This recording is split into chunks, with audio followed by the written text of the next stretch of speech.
Assalomu alaykum. Hidayatullo efendim, yaxshimisiz? Aleykümselam, rahmetke.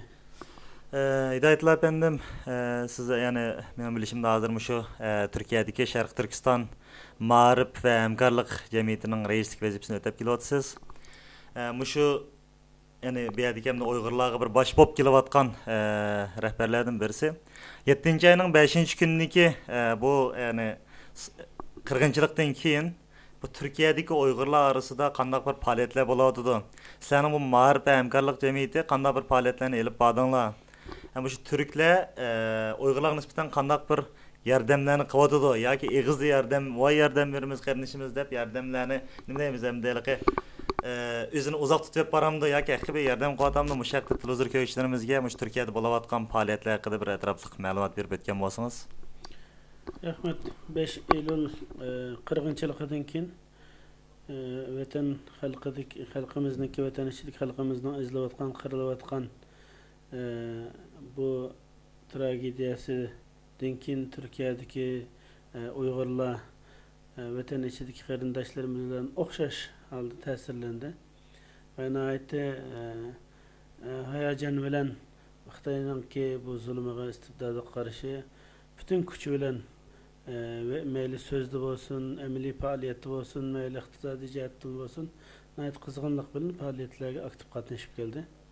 Biz bu Mağrip Cemiyeti bulaşıptımız bilen kolumuzdan kelgen vazifeni bu beşimiz kelgen ağır musibetini sabırchanlık bilen ama dadillik bilen bütün Türkiye cemaatçiligiga cemaat teşkilatlarga, ictimai cemiyetlerge ve devletke ve halkaradaki İslam konferansı olsun ve rabıta olsun şunun okşaş ismi çıkan insan haklarına ait teşkilatlar, insan hakları köçürüm teşkilatları olsun, BDT olsun ve her kaysi devletle ve hatta Şanghay işbirliği içindeki devletler geçip biz Xitayning bu zulmünü, bu numussuzluğunu anlatıp dokulatlarını sunup aktif bir faaliyet edip bardık. Bunun içinde toxtamasdan günde 10-15-20 kanal cemiyet hizmetçileri taksimat hizmet tapşırılıp radyo, televizyon, gazet nihayeti hiç gündüz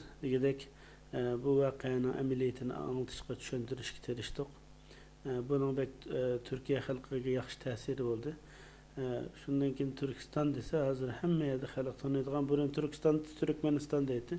Hazır Türkistan deydigan ve hatta alayda etibar berdigan köse estaşlık kıldigan dua kıladigan boldu. Fakat bu teşviqat kılam qaramasdan biz barliq teşkilatlarga, çoğun partilerge ve ictimai cemiyetlerinin Türkiye'de intayin zor tesiri var. Bunu bilen ayrım körüşep ulağa leksiya ve jihanlarını orlaştırıp ularının çoğunları bilen ayrım körüşep dokulatlarını sunup Türkistan'daki emeli ahvalini ve emeli kıyınçılıklarımızını Xitay'nınki rezil siyasetini ve yürgüzüvatkan stratejisini Türkistanlıkını sıkıştırış için bunu hemen tepsili anlattık.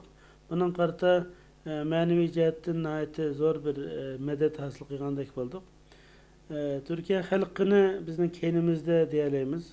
Nihayeti enik bir önem kıldı. Alayda bu günlerde Eylül günlerde yüzmanlıgan insanın İstanbul'un meşhur meydanında toplaşıp yüzmanlıgan kişinin hem yerde kök bayrakının ki islip tuğan hem de Türkistan üçün yığılavatkan, Türkistan üçün car selavatkan bundak bir menzerini görüş xiyalımı mükemmeydi. Bunu intayin nihayeti güzel bir üzemde tuş köygende kez kıldım. Vatandaki ehvalla intayin musibet olsun ama bu bu musibetin neticesi de Türkistan meselesi bir pelde ilgir sürüldü, dünya cemaatçilik turnudu. Bizim kolumuzdan kelgen barliq vasıtlarını kullanıp Türkistan meselesini, Ürümçi meselesinin ki Xitay'nınki kanxor siyasetini alay tanıştırıp muvaffakiyet kazandık dep oylayman. Rahmet. Hidayatullo efendim, bu hazır siz dep öttünüz. Hazır hem de şu vakadan keyin Türkistan deydigan bolsak hammalar bu bir Uygur, yani Türk qarindosh deb bildiga yetdi dediniz.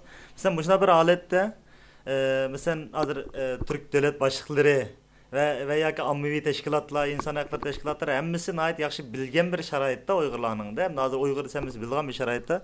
Muşda bir holatda masalan Uyg'urlarga masalan bular qanchalik darajada bir yordam bera oladiganday qildi. Masalan, eg'izdagi bir quruq shar bo'lib qoladimi yoki bir amaliy yordam berish ehtimoli bo'lib qoladimi bularning? Bu hozir qadar amalan moddiy va boshqa biz kutgan yordamlarga erishmagan bo'lsakmi, ammo buni men tushunib yetdimki, agar biz qobiliyatimizni to'g'ri ishlatib, birlik barobarlikni o'tirg'a chiqib, samimiyat bilan, sadoqat bilan izchil tirishsak, bizga har jihatdan yordam keladiganligini his qildim. Ya'ni bu mumkin, tamamen mumkin. Bu faqat bu Sharq Turkiston davosini ilib berayotgan tashkilotlarning qobiliyatiga va tirishchiligiga qoldi. Bu Sharq Turkiston Ma'arif va hamkorlik jamiyatining bundan keyingi masalan bir ya'ni tub maqsadi bo'ladi hamda masalan asosiy bir maqsadlardan ozroq ma'lumot bera olamiz. Bizning asosiy maqsadlarimiz, eng aniq bo'lgan nishonimiz Sharq Turkistonga xizmat qiladigan, xalqimizni qorong'ulikdan yorug'likka chiqarishga xizmat qiladigan yosh va qobiliyatli, samimiy va diyonatlik yoshlarni tarbiyalab chiqish bizning asosiy shuarimiz. Ammo tabiiyki biz Turkistonlik bo'lganligimizdan faqat maxsus bir nuqtaga ham tikilib qilib boshqani ko'rmasdan kelmaymiz. Onun uchun Sharq Turkiston davosining tunutilishi, u davoninki taxmo qaddi ko'tarishi, taraqqiy qilishi, shunga o'xshagan boshqa yana strategik egallay ustunlikning hammasini hosil qilishga biz qo'limizdan kelishicha davom etamiz. Bundan keyin bu to'g'rida alohida kengashib, amaliy harakatlarni olib boramiz. Ammo biz asosan inson yetishtirish. Chunki bizning xalqimizni Xitoy 60 yildan beri ezib, jahil qo'yib, axloqimizni, milliy kimligimizni, bizning an'anamizni, bor nima esilliklarimiz bo'lsa, uni hammani cho'rtib yo'qotib oldi.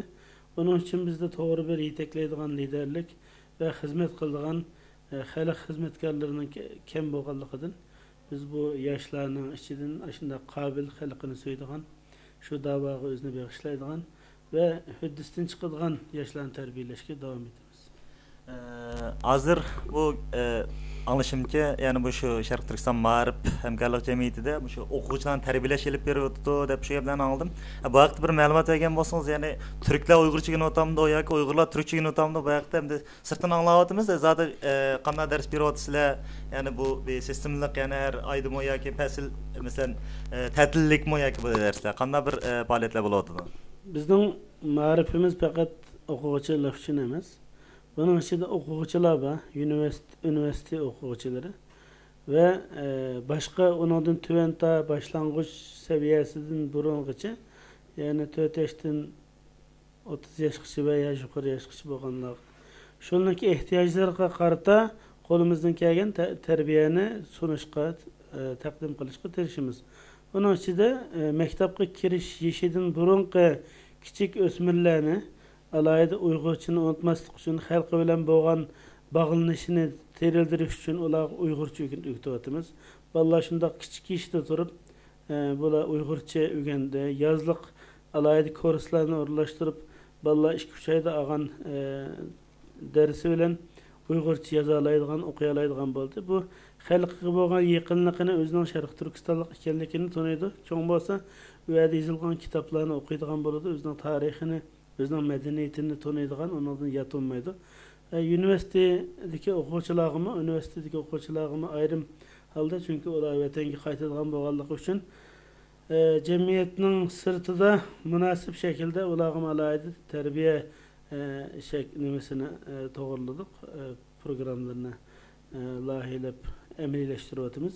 Bundan boshqa xalqimizning yoshlarini tijoratchi bo'lsin, ishchi kasb bo'lsin, bularni ayda hafta ichida yana bir qancha xil o'xshamagan leksiya darslari, strategik siyosiy darslarni cho'ng professorlar chiqarib 15 kunda bir qatimdagidek to'xtamay shunday faoliyatni olib, ularningki nazariyasini kengaytirish, o'ylash va tafakkur qilish iqtidorini, dunyo qarash, masalalarni analiz qilish, tushunish qobiliyatini oshirish uchun qo'limizdan kelgancha bugünkü zamanın talep taqozzosiga uygun halda ta'lim-tarbiya programmasını davom etiyotimiz. Ko'p rahmat Hidoyatilla apandim. Oxirida shu vatan ichi va sirtidagi televizorni ko'radigan barliq Sharq Turkistonlik qarindoshlarimizga qandaq bir yurak so'zlaringiz bor?